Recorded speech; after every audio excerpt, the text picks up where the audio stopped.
I think there's an expectation that we can sprinkle water on somebody and make them 6'10". So it's not travel ball. You're trying to win a league. You're trying to win championships. And you're trying to put the best guys out there. And we were a little giddy in practice, okay? And giddy's better than crappy, okay? So we had a good bounce to our step, and hopefully we had that this afternoon as well. Yeah.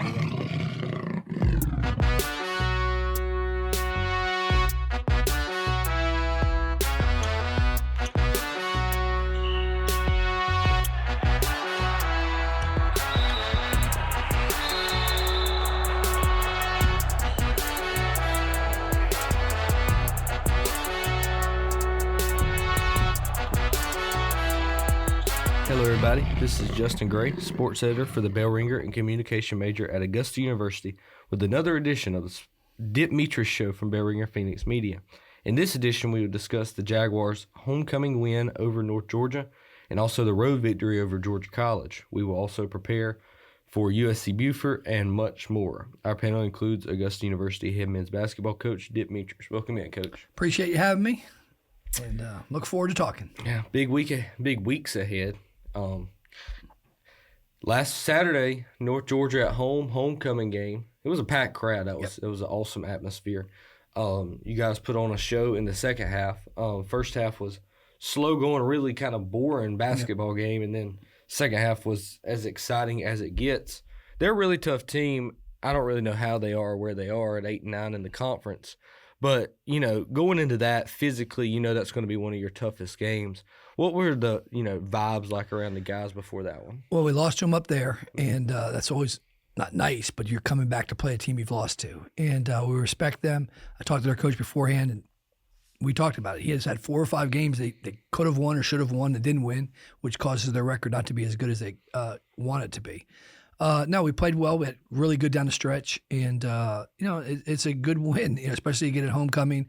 We had a night before Hall of Fame celebration for a former player, and then some of the people that were in the Hall of Fame thing were at the game. So it was great to get a win and great student crowd, and hopefully we get them back for Wednesday's game against the first round of the conference tournament.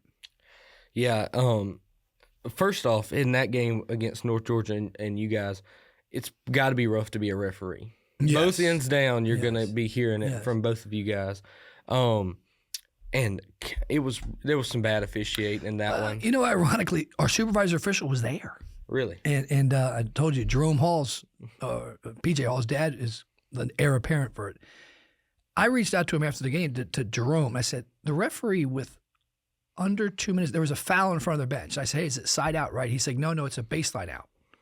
I'm like, well, no, it's side. He goes, no, under 2 minutes, you can choose baseline or side. I'm like, well, I didn't know that. Well, guess what? He was wrong, okay? Mm-hmm. So it's a tough game to officiate, a very physical. Both teams go inside with it. Both teams drive the ball. Both teams aren't a volume shoot three-point team. So sometimes when 3 points are going up, it's not as physical, but both teams are very similar in that sense. Us, North Georgia, and Georgia Southwestern aren't volume three-point shooting teams. So it makes for a different a whistle for sure.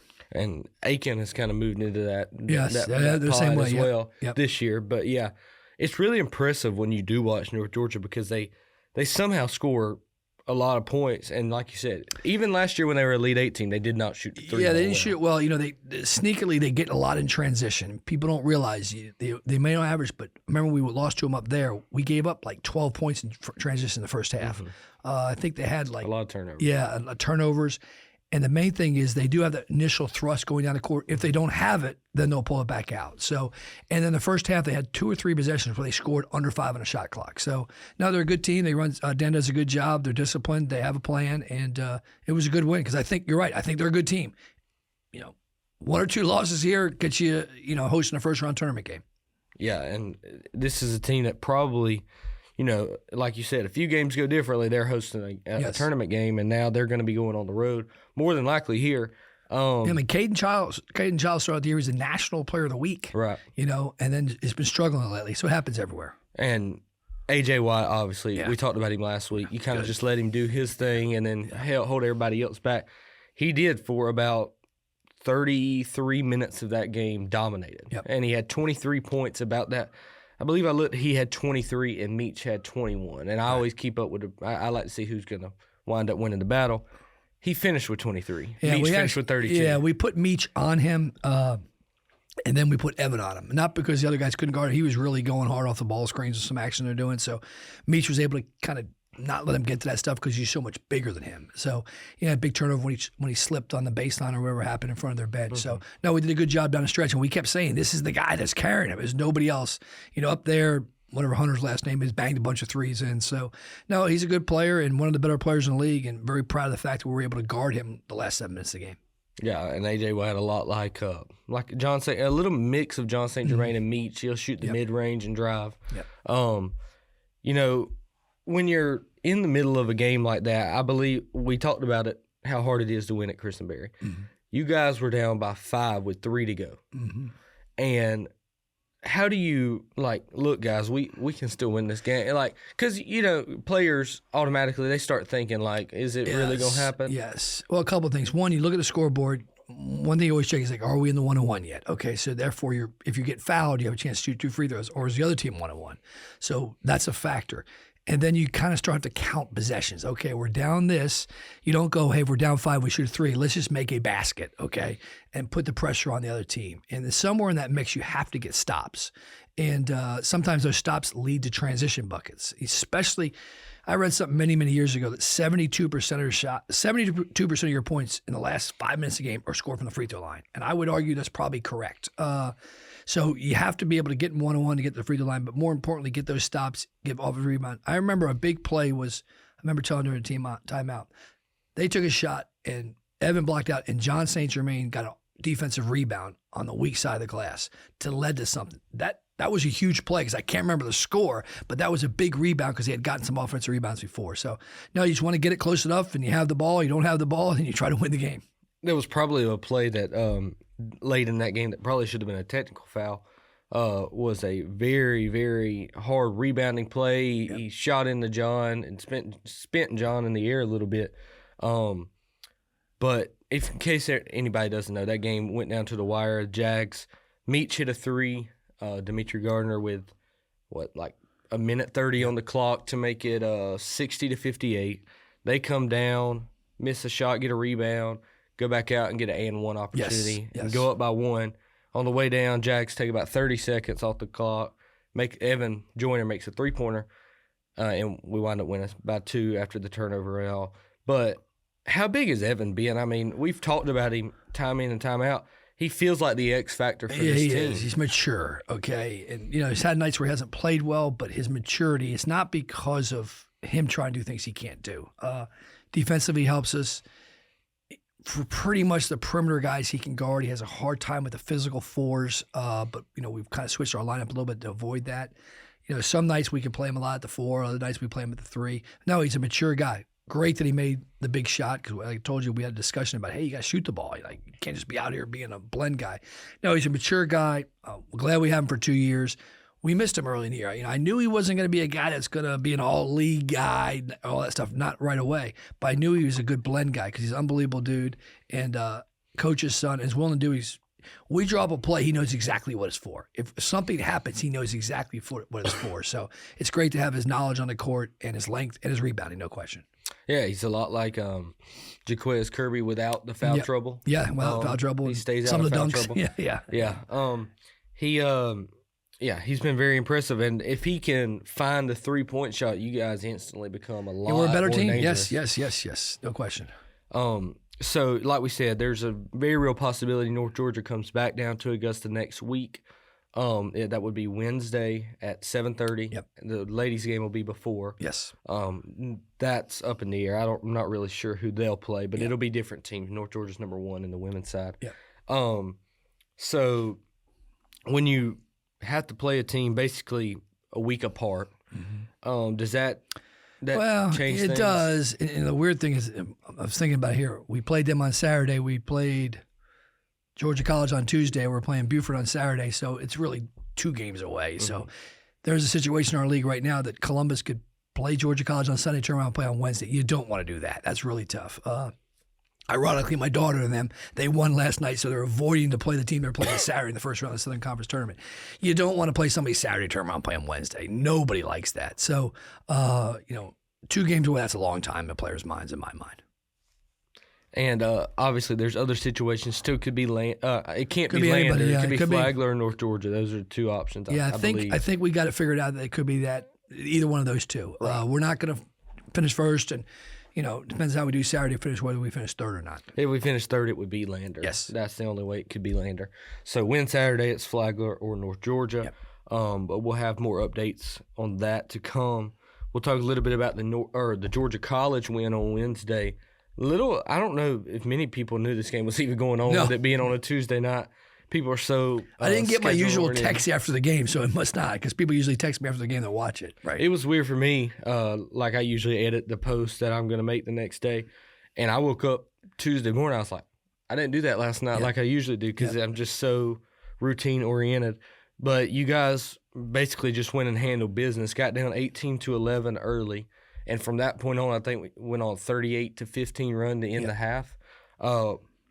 Was it just like, hey guys, wake up? Like they're trying to get in. Well, the they made some tournament? shots. They made 3 threes during that stretch. Had us on a couple flare screens that we didn't think they were going to do. So credit to them. And then we just settled down and got great production off our bench. Sometimes when you don't go with a good start, you go to the bench, it may not get better.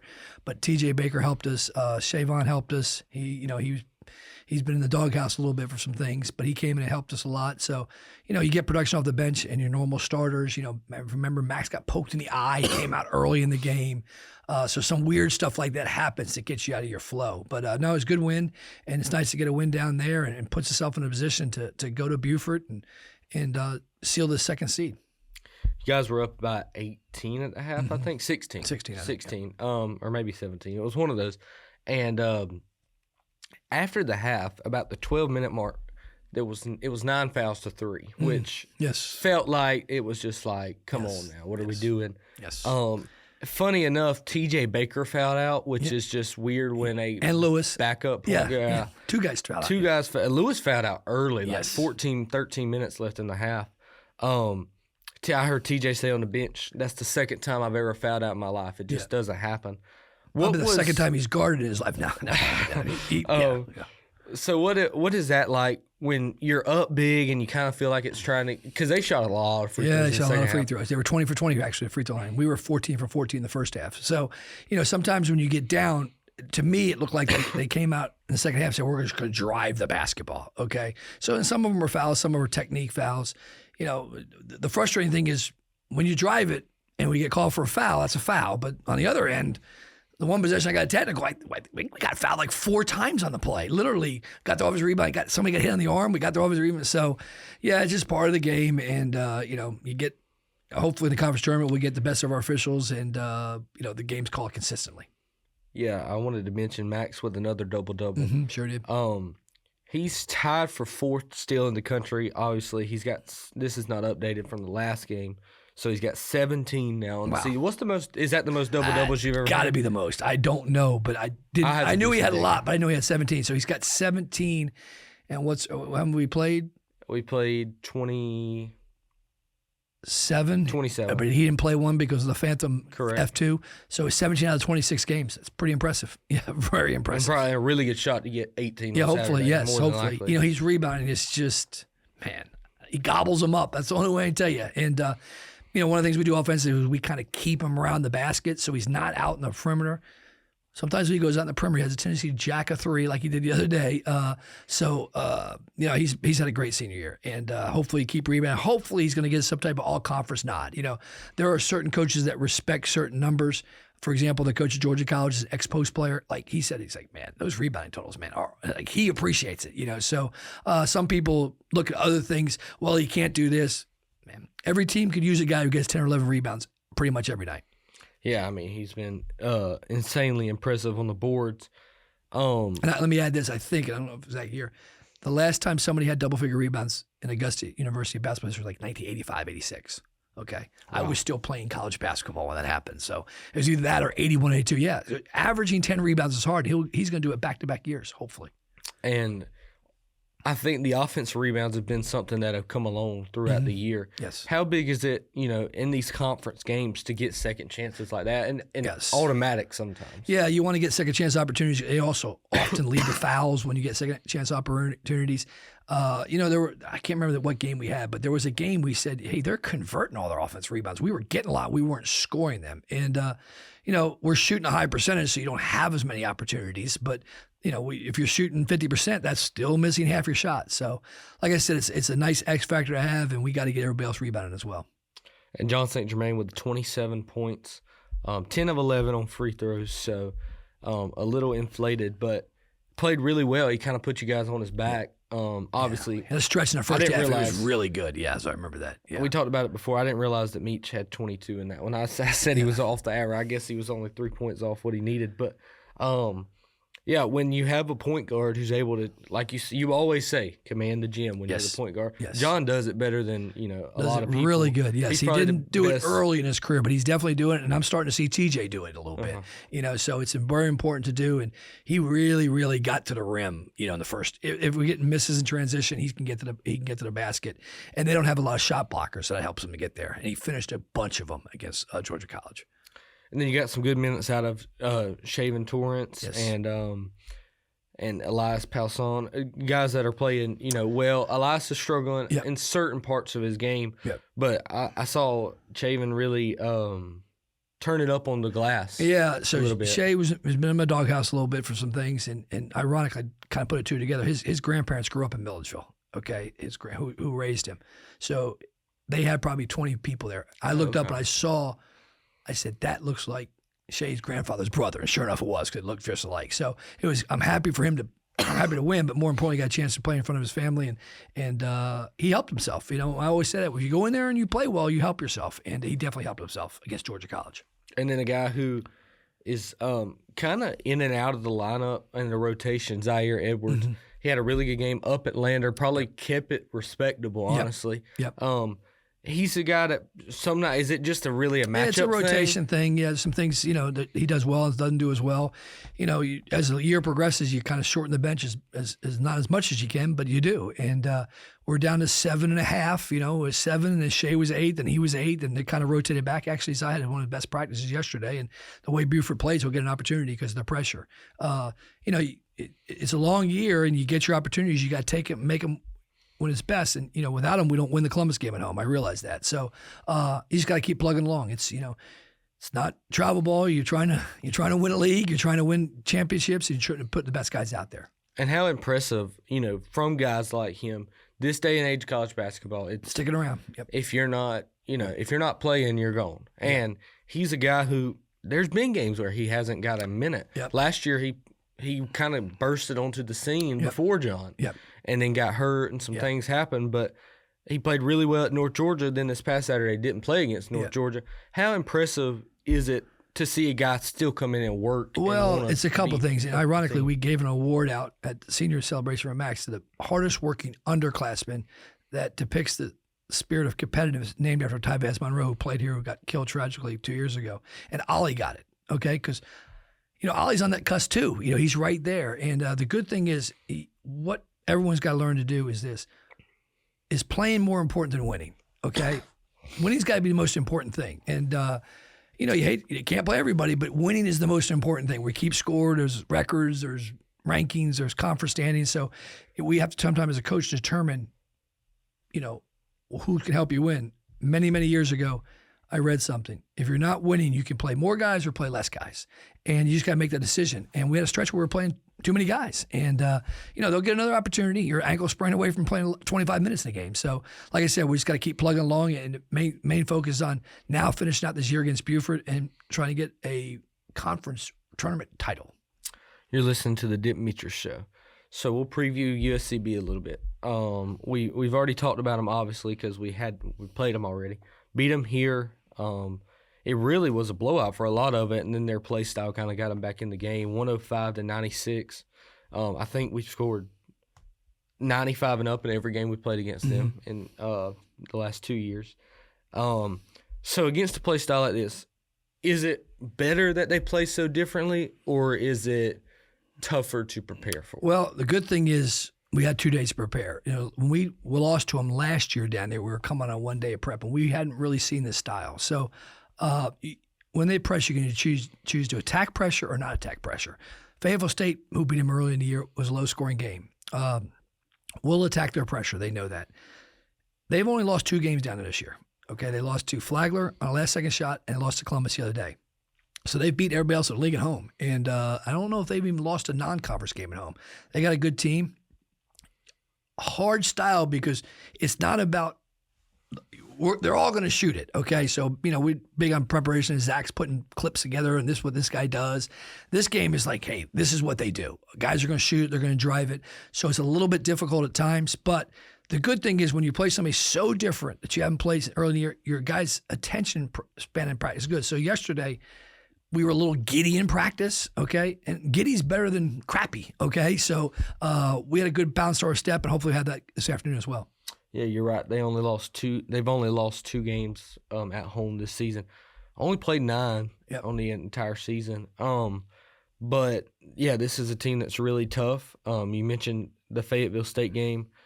I mean, Fayetteville State good. Is probably one of the best teams we played all year. The top Florida Southern. Yes. Florida Southern, Fayetteville State, Columbus State, probably the best 3 teams you guys have played. And USC-Beaufort, they've really been an underdog. Not really an underdog, but kind of under the radar. Yeah, they have. They really have. They're going to get a home game. Yes. If they beat us, they're going to get a home game. I don't know if we win, if we still get one. Yes, they're getting a home game. They're 2 games up. Ron should be in consideration for Coach of the Year if Robert doesn't get it, and he's done an unbelievable job. Ron was assistant coach at IUP. We played in the Elite 8, and he got that job, and he's a good guy. He does a good job. He plays a unique style. They didn't play that way at IUP. He was sitting there waiting for his chance to get it, and he's done it. And they got a tight little place to play in there. It's small, so when you're playing and shooting threes, and they're doing some kind of color out or something because we're wearing white. I'm looking forward to it, and it's going to be a tournament game type atmosphere on a last road game of the year. So do you plan to play more guys with it being so fast-paced? Yeah, yes, we do. In our mind, we know that we have to rotate more guys in and out of there. And depends on the stoppage of play. Last year when we lost down there, we got in foul trouble. I remember Meach sat on the bench pretty quick. We had some other guys get in foul trouble. Max got in foul trouble. So 2 of the guys that got in foul trouble. And I remember John St. Germain was terrible down there. So those three remember we played down there, and all 3 of them weren't good. And like I said, it's kind of a different. It's almost I'm kind of happy we're playing them last just because they're so different. And there's a good chance we could see them again next week too. So you just kind of keep trying to prepare and win games. And there's a point in the year that if you lose, you start counting uniforms and socks. Okay, I call it doing inventory. So fortunately, we know we're playing Wednesday, and then hopefully making the NCAA tournament, and hopefully win Wednesday and can play on Saturday down in Columbus. Yeah, and if you guys don't know, that game he's talking about down there last year, the final score was 114 to 112. Yes. It was not in overtime. Yes. It was a regulation. We had guys that scored 30, 27, 15, 10, and 10. So, And lost. Yes. I didn't get to make that trip last year. We turned it over like 30-something times, or 28. What was it, 20? I know we turned it over a bunch. How many we turned 24. Over? Yeah, 24. And 30 fouls. Yeah, of the 24 turnovers, 12 of them were within the first pass against their pressure. Can't do that. I remember I was at a Hawks game during this one last year, and I was keeping up with it on my phone, and I was like, they're shooting 65% from the field in the first half. We were. Beaufort was. Beaufort was, yeah. And it was, because I didn't know anything about Beaufort. We had 66 points in the paint in that game. It's wild. It's definitely a wild different. play style. There's no doubt about it. And then, of course, we got them back in the final home game of the year last year by 7. But, this is a really tough team to prepare for. And well, if you remember, Justin, I think they took 39 threes against us the first time we played us, and we took 4. Okay, it's a completely different style. So if they're going to shoot 30-plus threes, we're not going to shoot 4. We'll probably shoot 15 probably. Yeah, I mean, you have to shoot it well down there because like we talked about before, runs are multiplied when you're in this play style and then you're at home too. Yes. So you can't let a 10-0 run turn into a 20-0 run, which it can if you turn the ball over. Yes. Is that something you really emphasize, like let's stop the bleeding, or do you call more times? We'll have to burn a timeout early if things don't go well. And I remember down there last time we probably didn't burn one out quick enough. You don't want to use one before the first media timeout. But if it goes out 12-0, you better When we prepared for them last time, we didn't show clips. We showed a whole half just so they could see a style of play because so many new guys. This time we understand the style, so we'll show it a little differently today. But no, you got to be ready for it. The same thing conversely. We were up here, closed the game, and they banged in like 3 threes, and all of a sudden it went from 16 to like 9 real quick. So, yeah, it's really odd when you play teams that play tempo basketball like that. And last but not least, we'll talk about so recruiting is obviously a big part of your life right now. How much goes into it like you're in the midst of a championship chase? Yep. I mean, let's be honest. It is what it is. We're 5 in the regional poll. That's an announcement. It came out Wednesday. When you're having such a successful season like we are, compared to, let's just say, last year, is recruiting different, or how deep into recruiting? Oh, no, we're in it. We're in it. We've got a game Wednesday. We're going to a game Sunday probably. No, you're in it. This is the time of year teams are getting eliminated. We were fortunate to sign one early with Duron Dunbar from North Augusta. We have to bring who knows how we have to bring in, so we know we need obviously replace Max. We got to bring a couple interior guys in. So we'll start having guys coming through here, and once they lose, and if you're still playing, the NCAA requires you to take off 14 days from your last game. Okay, so if we lose on Wednesday, we don't make the NCAA tournament, we can't do anything with our guys till the 20th of March. No, it's ongoing. It's ongoing, and it never stops. It could go from now until August 15th. So something, if you don't do it every day there's always something we're dealing with recruiting. And if you don't, you're never going to have success. And I kind of told somebody the other day, I went down a 2-hour rabbit hole with one kid, okay? I don't know what day it was. Maybe it was the day we were playing Georgia College because the preparation's done. I literally spent 2 hours dealing with this, that, texting, all this stuff to come up with nothing. Okay, like I know he's good enough, but there's not an interest right now, but it was 2 hours of texting this person, that person, trying to get information, academic stuff. It's what happens. You got to keep digging, and you never know. We signed Dimitri Gardner, we redshirted him. Did anybody envision him averaging 23 points a game? No, I don't think anybody did. But boy, he's really developed to a good player, and so you got to get guys, and more importantly, how they progress in their career, and we got to hopefully we have everybody back, but you never know nowadays. Yeah, and for you, everybody knows we're going to have to find a big guy. I mean, you had Tyshawn before, you had Max this time. They're both over 6'9", 6'10". Tyshawn obviously 7 foot.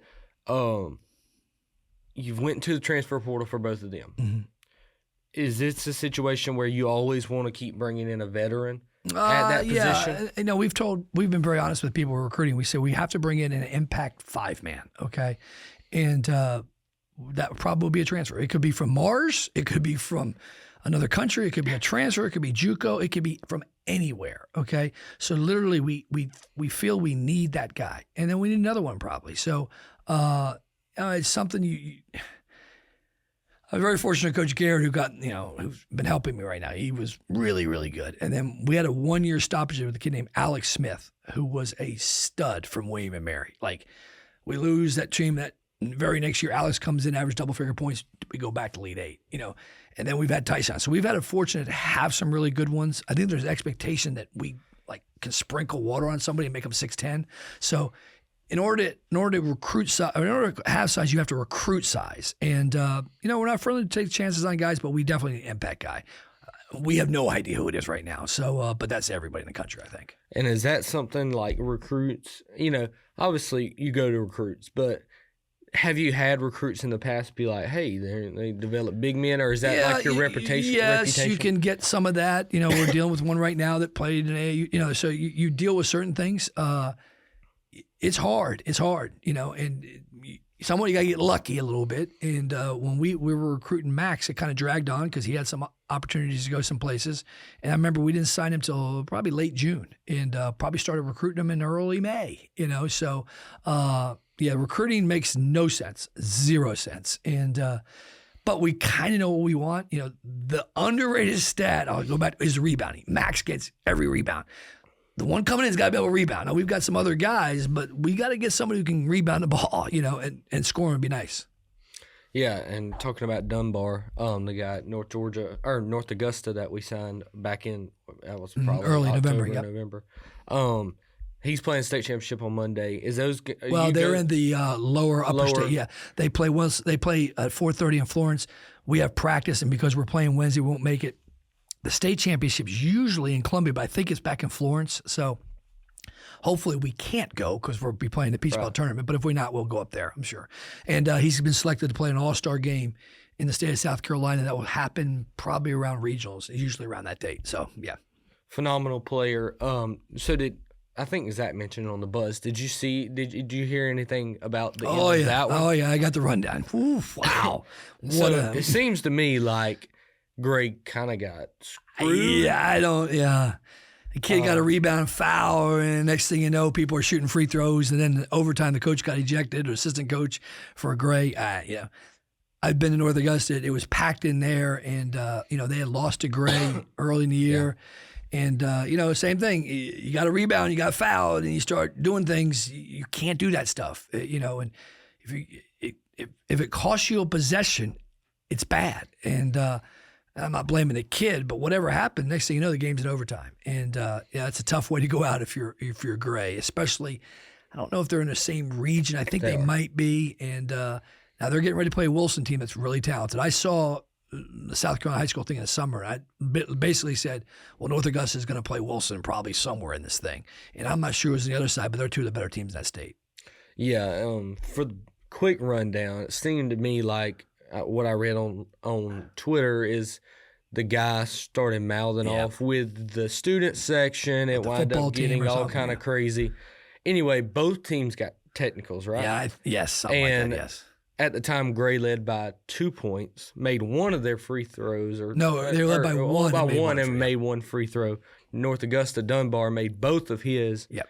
And 0.4 seconds to go. 0.4 seconds. 0.4. Yes. And went into overtime, won by like 10 or 12. Yes. And I'm sure it was chaos. Yes. Because I actually got to catch a North Augusta game about a month ago against Aiken, and that place is ruckus. I don't like the color of the floor, I will say that. I'm not big on that. Yes. But... yeah, that's chaos.